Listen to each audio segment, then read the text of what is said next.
Right. I catch you D. Masunga wakomana.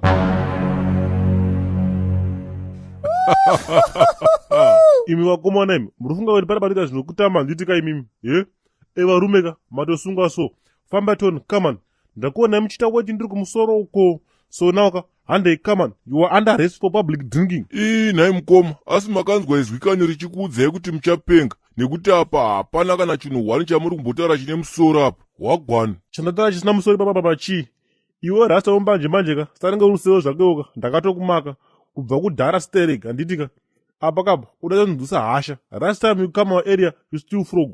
How can you steal frog? Now you are busy drinking in public, Unashuwa herewo. Kuwetera pachina chera papa, I'll come to you. Officer, sorry ga. Rega ndimbe tasenda kukudzosera kumashure mbichana. Rega ndikuti bate muromo. Apa muda tisungira zvipi zvacho apa mudhara? Muda tisungira tachita wete here kana muda tisungira public drinking? Wede mse. Iwe.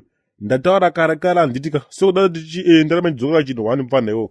Kana mazoraga mukoma nguwaka. Munovhara diki dzese muchinovhura hombe maiziya. Ima musikoni kuti musanganisa nyaya apa mudhara. Because ina ndizoti mutisungira public urinating here kana kuti public drinking. Wede mse mute. Ini ndakanzwa izwika richinditaurira kuti uchabholonja munhu anenge akapfeka uniform yechinebhauduka. Saka deongo rumwe mudharaka wagara rowa pasi uchine mazina akakwana nekuti handisi kuda zvekubholonja munhu inini. Saka apana mimi kutonangeka ndi pana pakuzotama handitika. I'm yet fucking work. Ready boys ka. Famba toni. Famba. Hande. Kufamba tichienda kupiko mudhara. Asi kugara pano kwandakaita namadokwani Mhosva here futseki maniwe. Hani manga muchita wete here papa public papa. Saka mfunga tanda kukuona. Ini mudhara ndaandisingaite weti ndaandichitokwenya zvangu ka. Ko zuva racho riri kupisa zvekuti ukangofamba 50 meters chete kaunenge wakutonzwa kutsva zvekudaro maiziya. Saka mahwambe mudhara wangu. Asi madokwani ndima muchisvina tauro kani.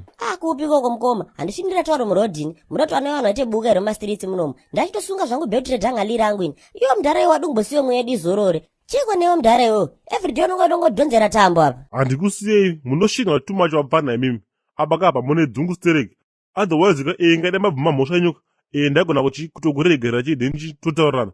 Manje apa kapa mukutoita naro stereki. Handine kana basa netumari twenyu ndinotambira kainini. Pakaipa wena. Mamiliyoni amanyama. Makanzwa izwi remukoma richiti mucharamba muri miliyonea. Zviriko izvi.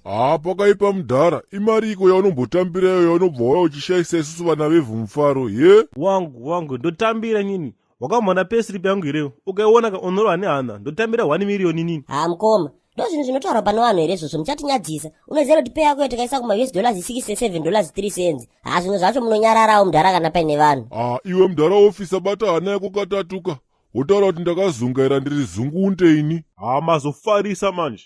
Abhasha chikonyanga, abhasha mpanduke. Over. Commissioner ka, ndiri kuda emergency backup iye pandiri panapa ka. Ndiri kuda air support money wafuti neground force. Plus ma support unit ngaasasarika. Mutumira futi ka team repolice dogiraria. Ngariye nembwa dzaroka. Plus ma baskoro futi ngaasasarika boss panapa ka. Team anaro ma friday risk team achona ma 1. Abhasha mpanduke. Ma 1 zvaendwa izvi. Kusungirwa here kulaina vanhu banga. Ndwaezva. Ngatirwe mboza sauro takaenda. Moroi wanhumi makasimba chere. Ndauwe. Wariseko wapwerewo naimo wanhumi. Aiwa inotiriyo isu. Tondoitawo mutowa wena. Kumwe kunyoro, kumwe kukukutu, kumwe kunobungiwa huni, kumwe kunogumiwa urimbo. Hodosi, kumwe kuchena, kumwe kutema, asi chadosa chibodzi. Kurisewo kumabasa yona wanhumi. Kwedu unoti kundochemano support yenyu wanhumi. Ndikukumbiritsa wanhumi, mpote mchishare mumavhidhiyo yeduya, aoniwo vanhu vakawanditsa. Saka kana mchindiditsa semadira ndinokuitai naye wanhumi, ndokumbira kamunai kuti vhidhiyo yese yomunenge maona, moshare kamunai. Maadvertiyo, ndokumbira musajambeba maadvert warungu. Ndoipo ini nochikombera tinoboya mari yokotengera wazukuru tinonaka. Kana muri yokuYouTube kwawanhumi, ndokumbiritsa musubscribe kamu, tite wazhinji, tite kana miliyoni. Takawanda hatizobeba mafrogo wanhu kuma area awo. Ndizvozvo mabuja ndokuditsai ende handichatuki vanhu baini mazuva ano. Hapana munhu endichambotuka baini. Ndizvozvo.